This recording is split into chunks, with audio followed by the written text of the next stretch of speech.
I bought a thermal camera because I was convinced our house was too cold for our cats, and through this thing, it really looked like it. So I bought them a heated bed and a microwavable heated bed, fully expecting Oreo, Wolf and Cookie to immediately move in. What's this, mate?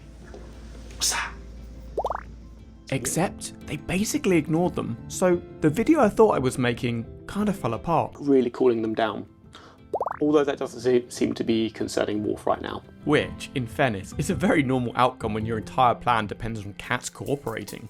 Cats clearly love warm places. They sit in sun patches, on your lap, on laptops, fresh laundry, basically anywhere that feels even slightly warmer than the rest of the room. So my theories seem pretty straightforward. Maybe a house that feels comfortable to us actually feels a bit cold to them. And with a thermal camera, that idea felt even more obvious. You can actually see the difference between their body heat and the surfaces around them. You can even see the warm patches they leave behind after they get up. So in my head, this was going to be easy. Give the cats a warm option and they would choose it.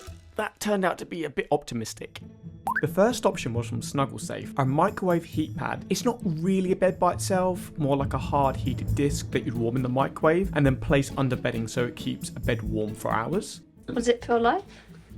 It's actually quite nice. Yeah, it's warm, nice, warm to touch. It didn't cost that much to get, and since you just pop it in the microwave for a few minutes, it's basically no ongoing cost at all. And thankfully, at least at first, Wolf actually played along. Perfect. I bet that's keeping your little paws warm, isn't it? So you can actually see how it's, where it's transferring the heat to his paws there. So you can see how insulated his paws are. So at the top, they're still around 24 degrees, but you can see the hot spot just below is 48 degrees. Oh, he's doing a little, it's probably a bit small for him. I think if you've got a Maine Coon, you might want to get something a little bit bigger. Wolf then decided to demonstrate why hot water bottles are probably a bad idea.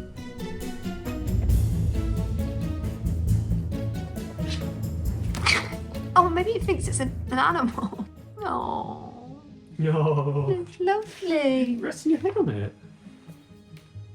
You good lad. Interestingly, the tips of Wolf's ears and his nose seemed to warm up slightly, something I got way more excited about than I probably should have. Ah, look at that. It's really warmed up. That's crazy. It went up at one, didn't it? 28, 29.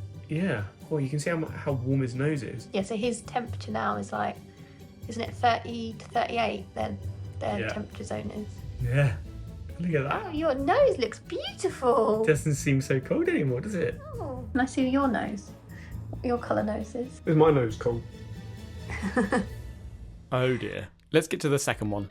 The second was an electric heated mat with a soft cover. It's designed to stay at a gentle constant warmth. It's also meant to be waterproof with a chew resistant cable, so in theory it's something a cat can just treat like a normal bed. This cost us £20, but the ongoing running costs are what hurts. More on that later though. It's really cool, right? So you can see how it heats. See how it doesn't go quite all the way through to the edge. The wire itself, it's got like this plasticky, it's quite thick. They shouldn't be able to bite through it. It's Yeah. bite resistant. Let's see. Oh, that is instantly going to find the square. And he's sat straight on it. So this is just giving out a constant 33 degrees by the looks of it the entire time. You can see how cold your hands are.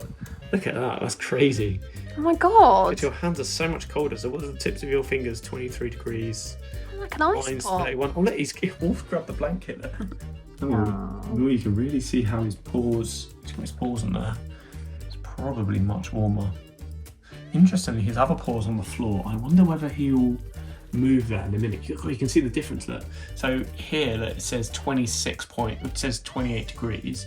If I move here, look at that, you can see still, it's around 30 degrees. Well, he seems to like them. Yeah, he's using both now. This is the cat hack. Now, despite Wolf being the perfect test subject during filming, completely by accident we got a much better test. So about 2 weeks ago now, our boiler just destroyed itself. I don't know, it just self-destructed. It was like, nope. The valve broke. Okay, right. Okay, apparently I'm exaggerating.